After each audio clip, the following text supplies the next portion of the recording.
जय राम जय जय राम। श्री राम जय राम जय जय राम।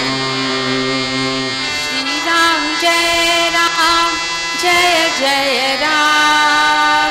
श्री राम जय राम जय जय राम। श्री राम जय राम जय जय राम। श्री राम जय राम जय जय राम। श्री राम जय राम जय जय राम।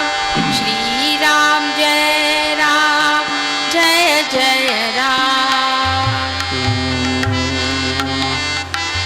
नमो नमः अभिनंदन गणपति सत सत बार प्रणाम। नमो नमन अभिनंदन गणपति शत शत बार प्रणाम। नमो नमः अभिनंदन गणपति सत सत बार प्रणाम। नमो नमन अभिनंदन गणपति शत शत बार प्रणाम। गणपति सत सत बार प्रणाम। गणपति शत शत बार प्रणाम। श्री राम जय राम जय जय राम। श्री राम जय राम जय जय राम। श्री राम जय राम जय जय राम। श्री राम जय राम जय जय राम। नमो नमः अभिनंदन गणपति सत सत बार प्रणाम। नमो नमन अभिनंदन गणपति शत शत बार प्रणाम। गणपति सत सत बार प्रणाम। गणपति शत शत बार प्रणाम।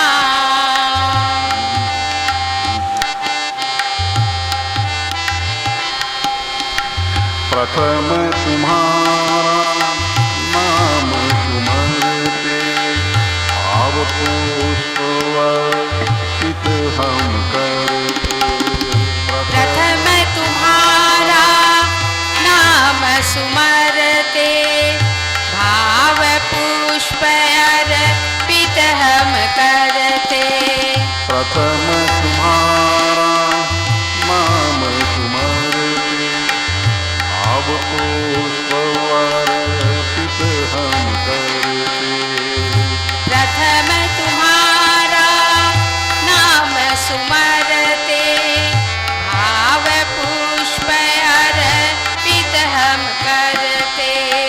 आशा पूरी करो विनायक हरु तुम्हारा ध्यान। आशा पूरी करो विनायक धरु तुम्हारा ध्यान। गणपति सत सत बार प्रणाम। गणपति शत शत बार प्रणाम। नमो नमः अभिनंदन गणपति सत सत बार प्रणाम। नमो नमन अभिनंदन गणपति शत शत बार प्रणाम। गणपति सत सत बार प्रणाम। गणपति शत शत बार प्रणाम। श्री राम जय राम जय जय राम। श्री राम जय राम जय जय राम। श्री राम जय राम जय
सबका ऐसा दो वरदान।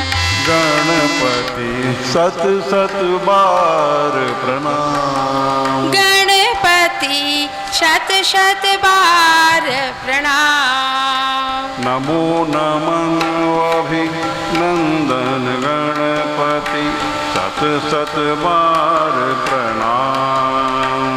नमो नमन अभिनंदन गणपति शत शत बार प्रणाम। गणपति सत सत बार प्रणाम। गणपति शत शत बार प्रणाम। गणपति सत सत बार प्रणाम। गणपति शत शत बार प्रणाम। आइए अब हमारा गुरु वंदना गा ले। जिनके जीवन में सदगुरुदेव महाराज आ गए हैं, कृपया अपने सदगुरुदेव का भजन ध्यान करें। और जिनके जीवन में अभी सदगुरु नहीं आए हैं, वे अपने इष्ट का ध्यान करें। गुरुदेव दया करके मुझको अपना लेना। गुरुदेव दया करके मुझको अपना लेना। गुरुदेव दया करके मुझको अपना लेना। गुरुदेव दया करके मुझको अपना लेना। मैं शरण पड़ा तेरी चरणों में जगा देना। मैं शरण पड़ा तेरी चरणों में जगह देना। गुरुदेव दया करके मुझको अपना लेना। गुरुदेव दया करके मुझको अपना लेना।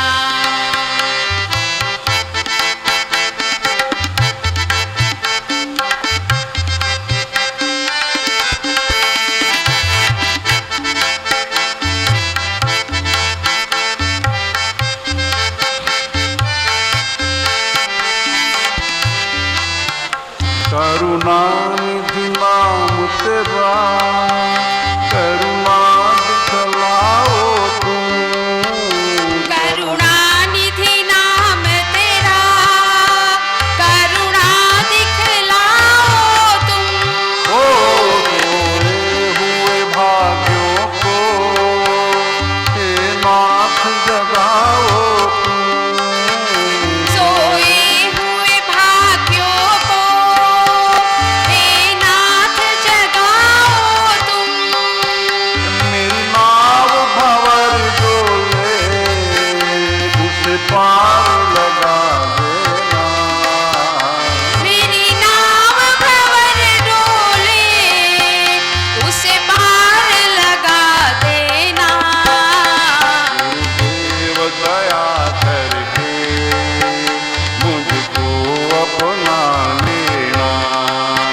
सबका सेवक हूँ, तेरे चरणों का चेहरा हूँ।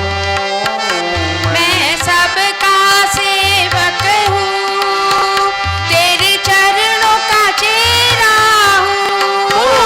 नहीं नाथ भुलाना मुझे, इस जग में अकेला हूँ।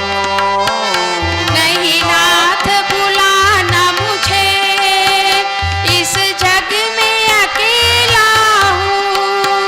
तेरे दर का भिखारी हूँ, मेरी गोद का लेना। तेरे दर का भिखारी हूँ, मेरे दोष मिटा देना। गुरुदेव दया करके मुझको अपना लेना।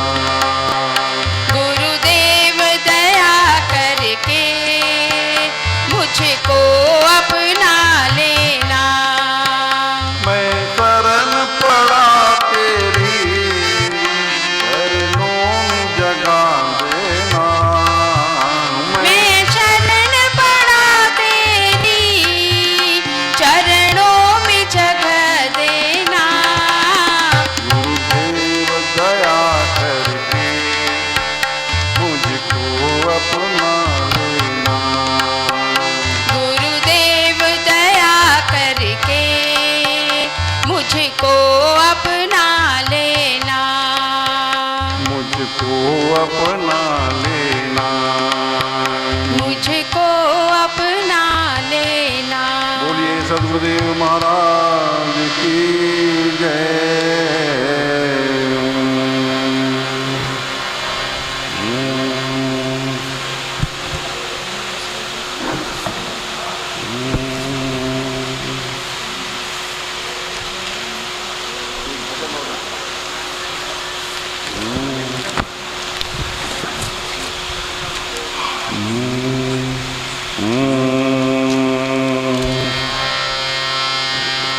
हमें निज धर्म पर चलना सिखाती रोज रामायण।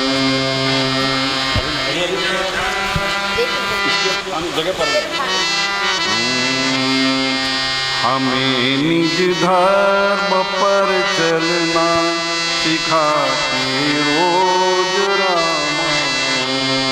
हमें निज धर्म पर चलना सिखाती रोज रामायण। हमने फास्टर गाया, तुम्हें स्लो करो, ऐसे मत करो। हम 10 सेकंड लगा रहे हैं तो तुमको भी 10 सेकंड लगा। सिखाती रोज रामायण। हमें निज धर्म पर चलना सिखाती रोज रामायण। सदा शुभ आचरण करना सिखाती रोज रामायण। सदा शुभ आचरण करना सिखाती रोज रामायण। हमें निज धर्म पर चलना सिखाती रोज रामायण। हमें निज धर्म पर चलना सिखाती रोज रामायण।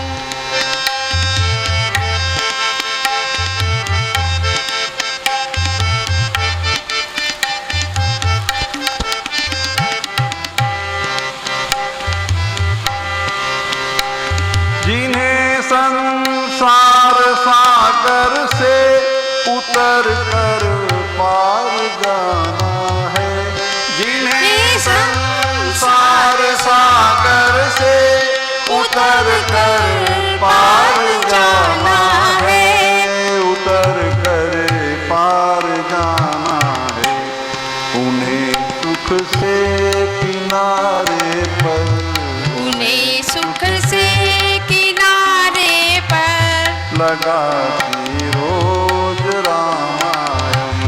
उन्हें सुख से किनारे पर लगाती रोज रामायण। हम सिखाती रोज रामायण। हमें निज धर्म पर चलना सिखाती रोज रामायण।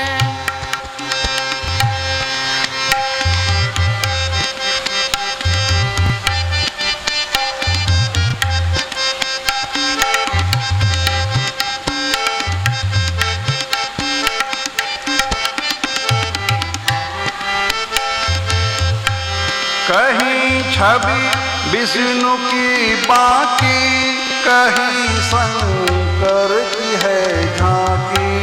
कहीं छवि विष्णु की बाकी, कहीं शंकर की है झांकी।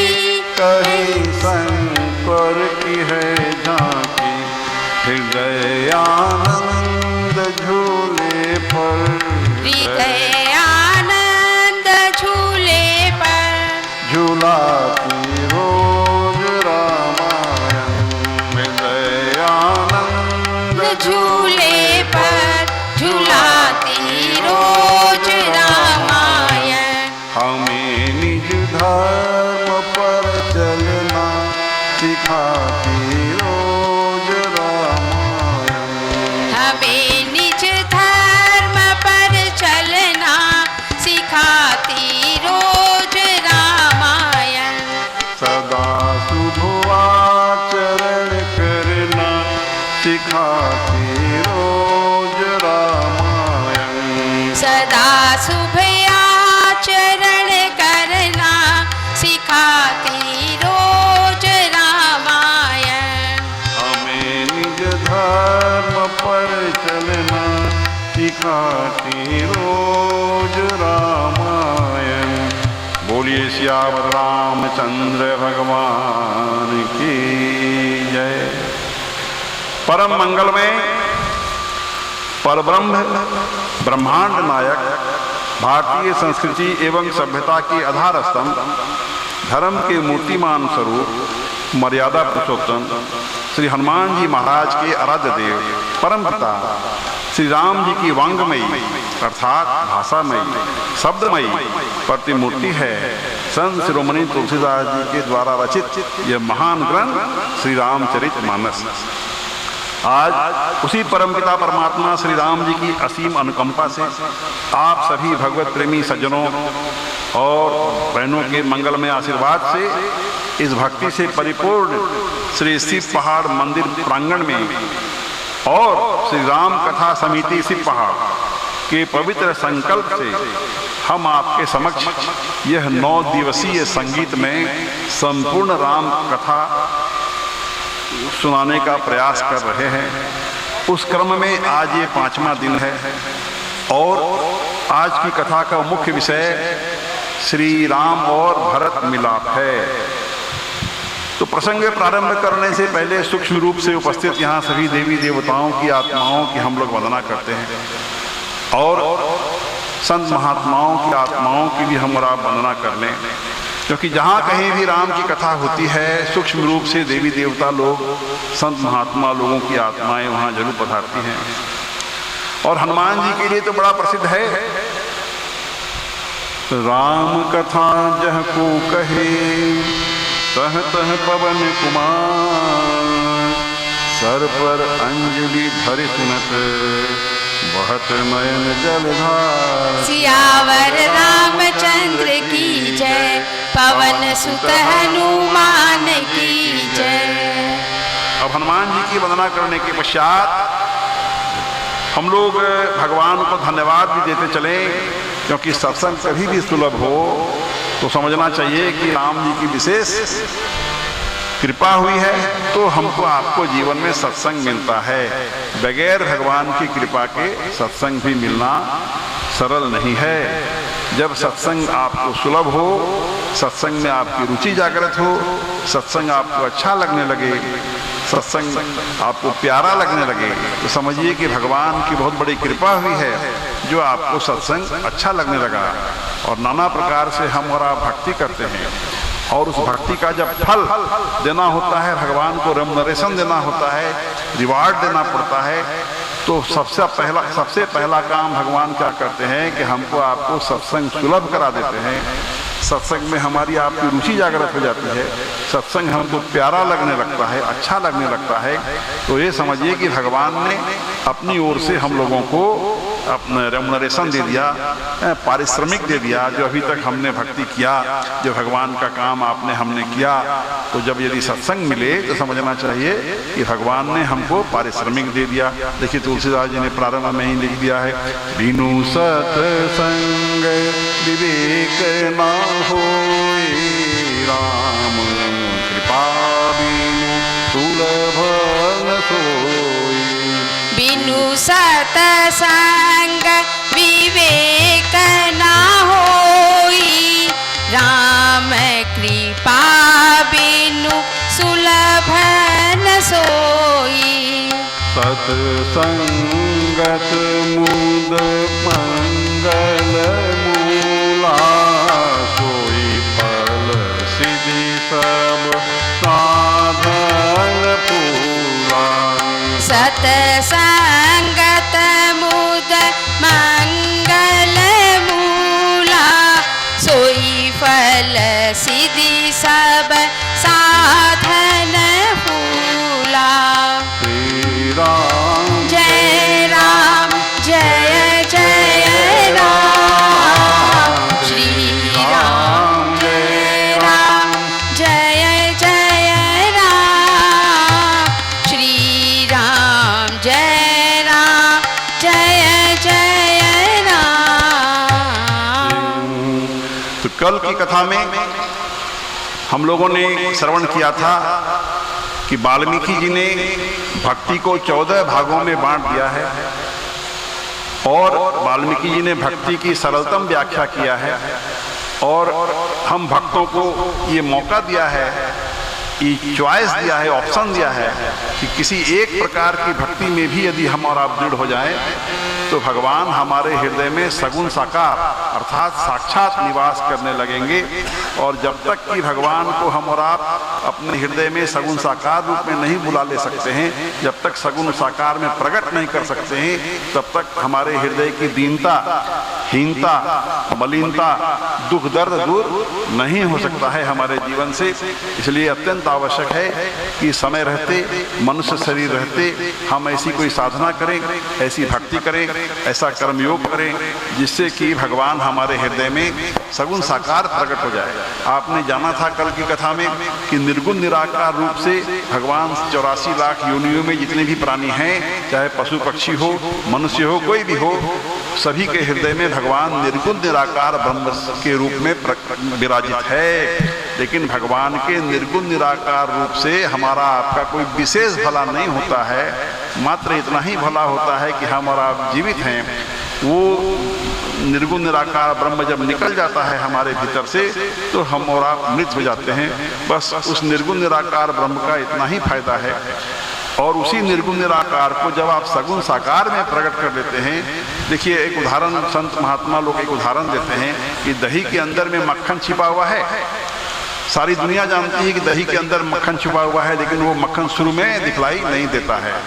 जब उसको मथनी से खूब मथते हैं तब उसी दही के भीतर से मक्खन प्रकट हो जाता है। उसी तरह से हमारे हृदय में निर्गुण निराकार ब्रह्म है।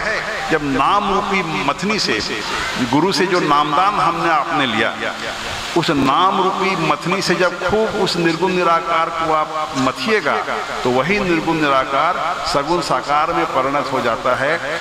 और तभी हमारे हृदय की, हमारे जीवन की दीनता, हीनता, मलिनता दूर होगा। अन्यथा 84 लाख में हम बराबर भटकते रहेंगे, कभी भी हमारी मुक्ति नहीं होगी, कभी भी हमारे लिए विमान नहीं आवेगा, कभी भी हमको मोक्ष नहीं प्राप्त होगा।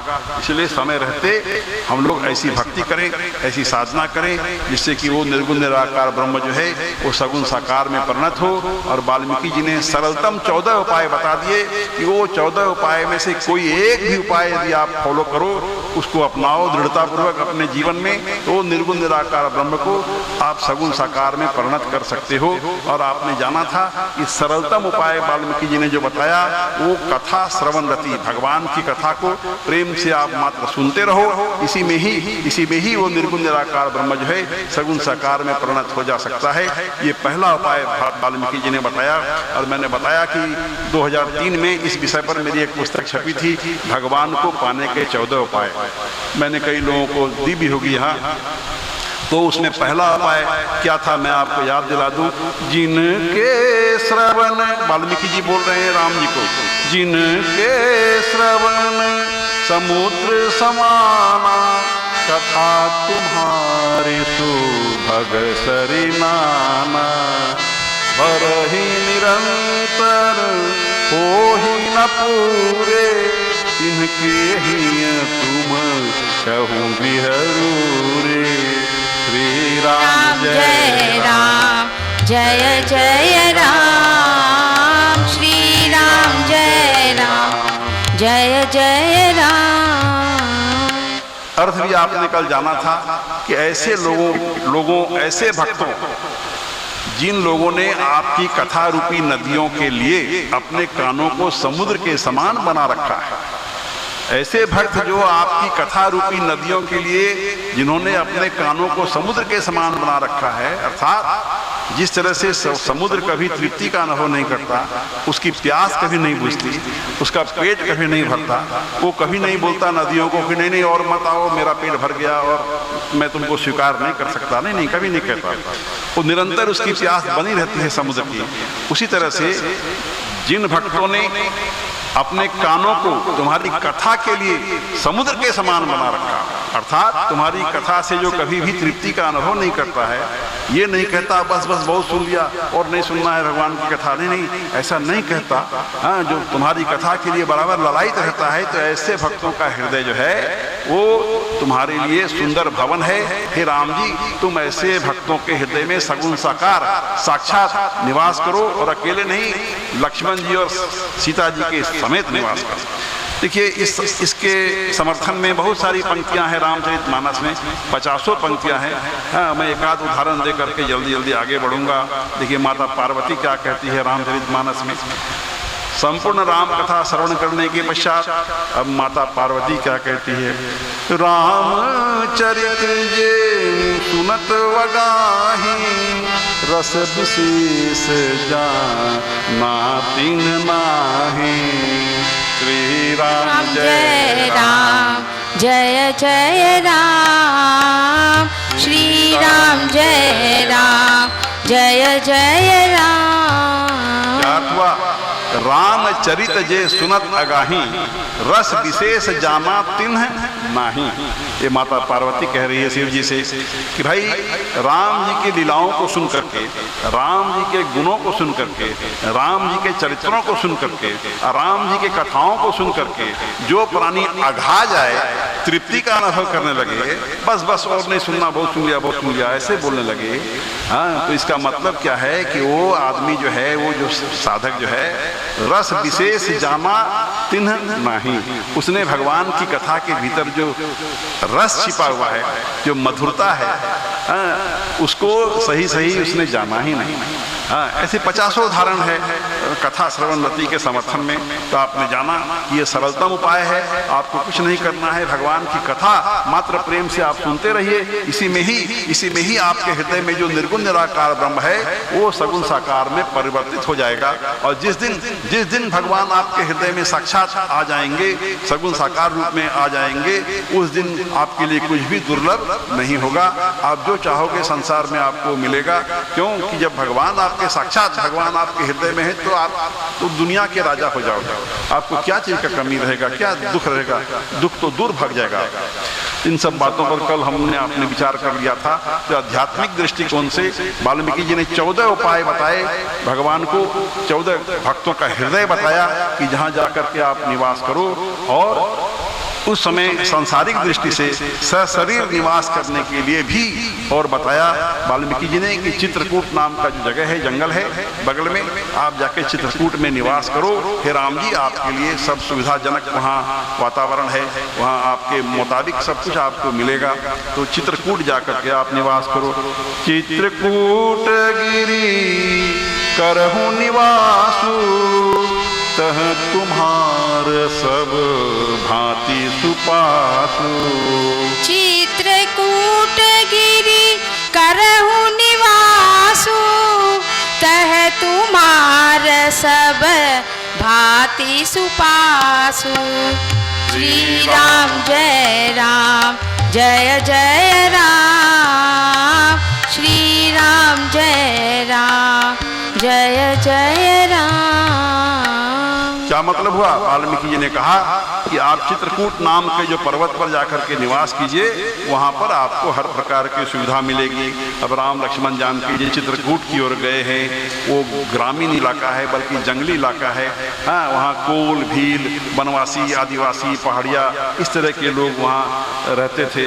और उन लोगों ने देखा कि साक्षात परब्रह्म परमेश्वर परमात्मा आए हैं, बहुत आनंदित हुए, अपना भाग्य मना रहे हैं कि भाई सबसे उपेक्षित, देखिए कोल भील जो लोग होते हैं वो सब समाज के सबसे उपेक्षित वर्ग के लोग होते हैं। तो आज उनको लग रहा है कि इतने बड़े राजा आए हैं, इतने बड़े भगवान आए हैं, बहुत आनंद मना रहे हैं। और उन लोगों ने राम जी के लिए सुंदर कुटिया का निर्माण कर दिया। और सब लोग चित्रकूट के कोल भील आदि जो हैं, आदिवासी, वनवासी, सब लोग भगवान की सेवा में लग गए। और उनके सहज स्वाभाविक प्रेम को देख करके और राम जी अत्यंत प्रसन्न हुए। क्यों? क्योंकि भगवान को तो देखिए प्रेम प्यारा है।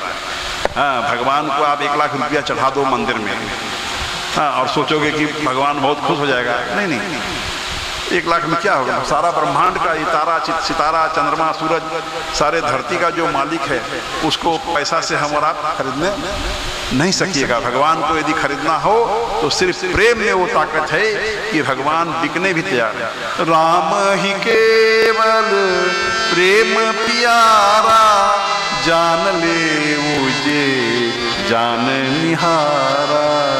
राम ही केवल प्रेम प्यारा, जान ले जो जान निहारा। श्री राम जय राम, जय जय राम। श्री राम जय राम, जय जय राम।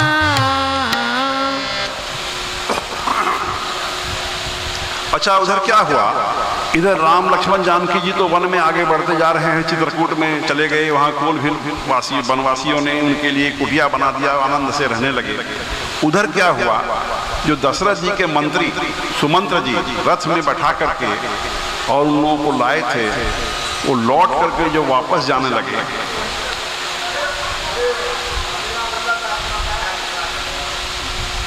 वर्मा जी जरा सा बात।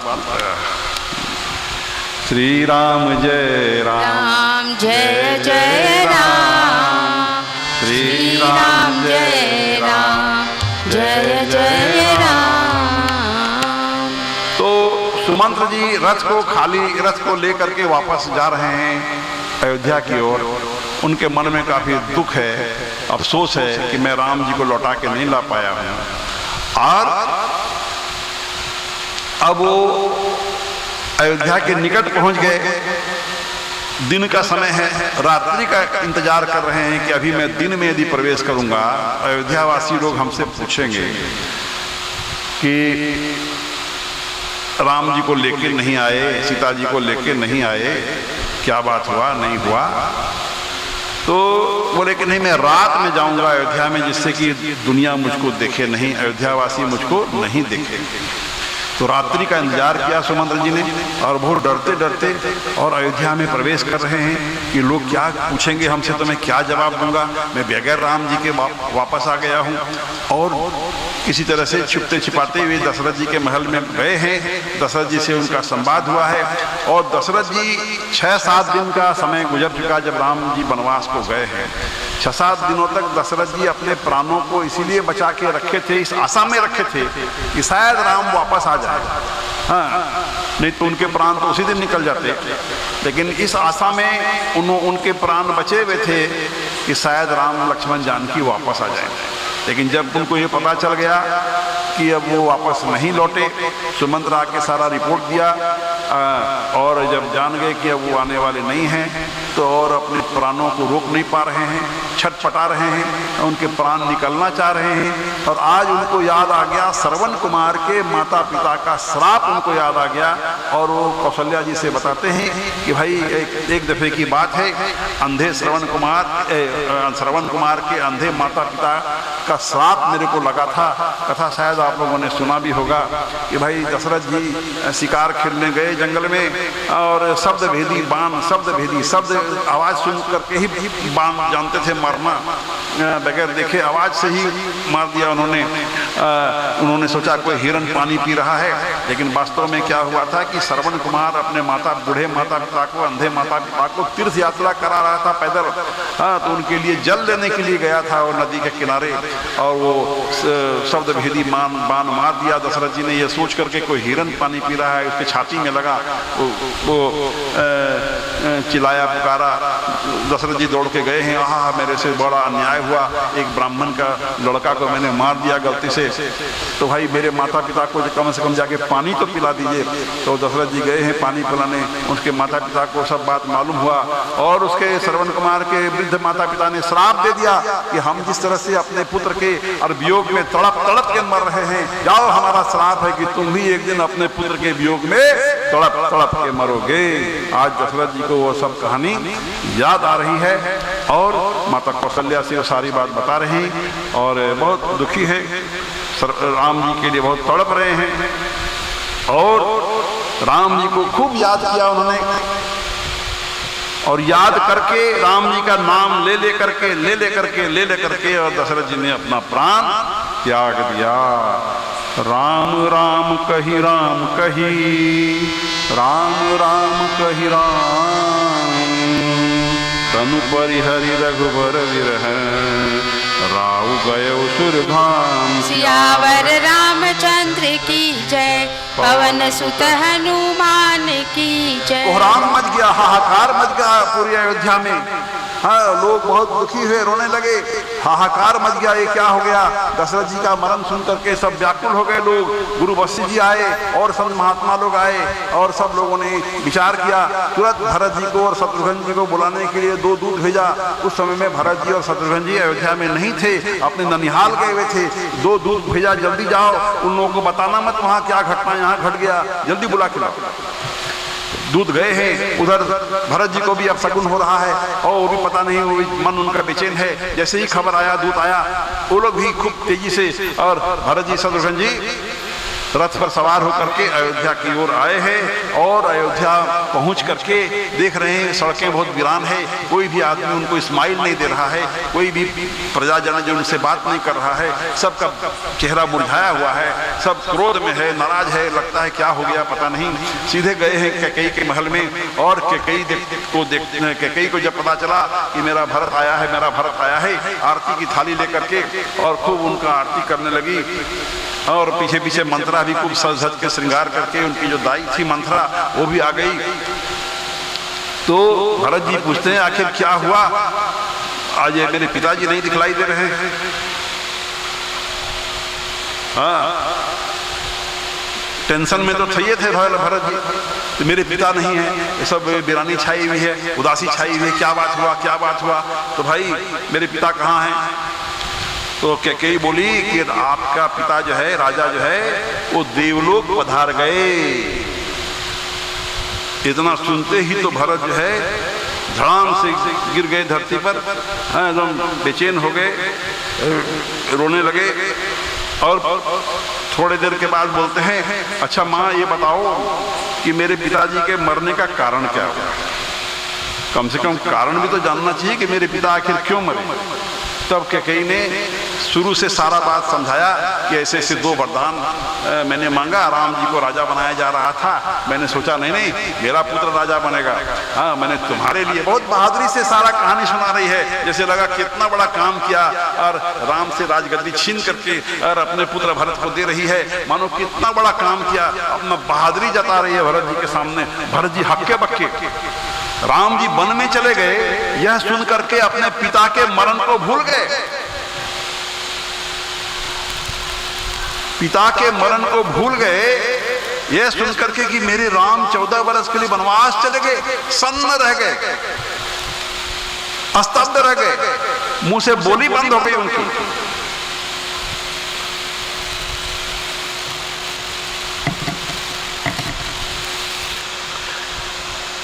एकदम शौक लग गया, भरत जी को शौक लग गया। भरत ही बिसरे पितु मरण, सुनत राम बन गौन, हेतु अपन पौ जान दिए, अकित रहे धरि मौन। सियावर रामचंद्र की जय, पवन सुत हनुमान की जय। तो रामचंद्र जी का गमन सुन करके स्तब्ध रह गए, शॉक्ड हो गए, पिता का मरण भूल गए, और अब विचार कर रहे हैं भरत जी कि जितना कांड हुआ सब मेरे खातिर हुआ। हाँ, अब अपने को ही वो दोषी मान रहे हैं कि मैं धरती पर आया ही क्यों, मैं पैदा ही क्यों हुआ, मैं जन्म ही क्यों लिया, मैं नहीं जन्मता ये सारा कांड नहीं होता, मेरे ही चलते प्रजा अनाथ हो गई, मेरे पिता मर गए, मेरी माताएं विधवा हो गई, मेरे बड़े भाई और भाभी को और वन में जाना पड़ गया। सब दोष, सब अपने को ही कारण समझने लगे। भरत जी सब अनर्थों का कारण खुद को समझने लगे और बहुत क्रोधित हुए हैं कैकेयी के ऊपर में। उनका क्रोध जो है 7वां आसमान में पहुंच गया और जाकर के गाली दिए है कैकेयी को, पापिनी तूने सभी तरह से कुल का नाश कर दिया। हाँ, अनेकों प्रकार से भरत जी ने अपनी माता को और क्रोध किया है, कटु वचन सुनाए हैं। और उसी समय क्या हुआ कि सज धज के मंथरा दाई वो सज धज करके आई है, वो भी जैसे खुशी मनाने के हिसाब से। तो गुस्सा में तो था ही था शत्रुघ्न जी बेचारा, तो शत्रुघ्न जी भरत जी के माँ को तो कुछ नहीं बोल सकते थे, तो सारा गुस्सा मंथरा पर उतार दिया, 1 लात मारा मंथरा। वो बेचारी रोते हुए गिर गई अलग से, और भरत जी बोले छोड़ो मत मारो। भरत जी दयालु छोड़वा दिया, शत्रुघ्न जी ने 1 लात मारा उसको। और विचार कीजिए, यहां समझिए कि भरत जी ने एक तरह से अपनी मां का मानसिक त्याग कर दिया। भरत जी ने अपनी माता, उनकी माता का नाम कैकेयी आप जानते हो, मानसिक रूप से भरत जी ने त्याग कर दिया कि न आज तुमसे मेरी, न आज से तुम मेरी मां और न मैं आज से तुम्हारा बेटा। मानसिक त्याग कर दिया है भरत जी ने। और फिर भरत जी और शत्रुघ्न जी गए माता कौशल्या के महल में। कौशल्या माता की हालत बहुत बेहाल है, वस्त्र बहुत मेले हैं, व्याकुल अवस्था है, चेहरे का रंग बदला हुआ है, दुख के बोझ से माता कौशल्या का शरीर सूख गया है। और भरत जी को देखते ही माता कौशल्या दूर से दौड़ी, भरत जी तक नहीं पहुंच सकी, चक्कर खा गया, गिर गई रास्ता।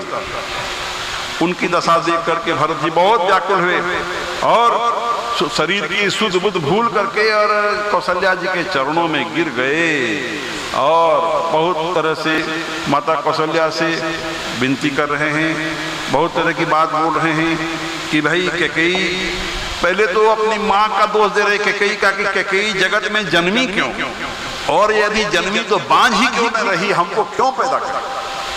कैकेयी कत जन्मी जग माझा, जो जन्मी तभई काहे न बांझा। कैकेयी कत जन्मी जग माझा, जो जन्मी तभई काहे न बांझा। श्री राम जय राम जय जय राम, श्री राम जय राम जय जय राम।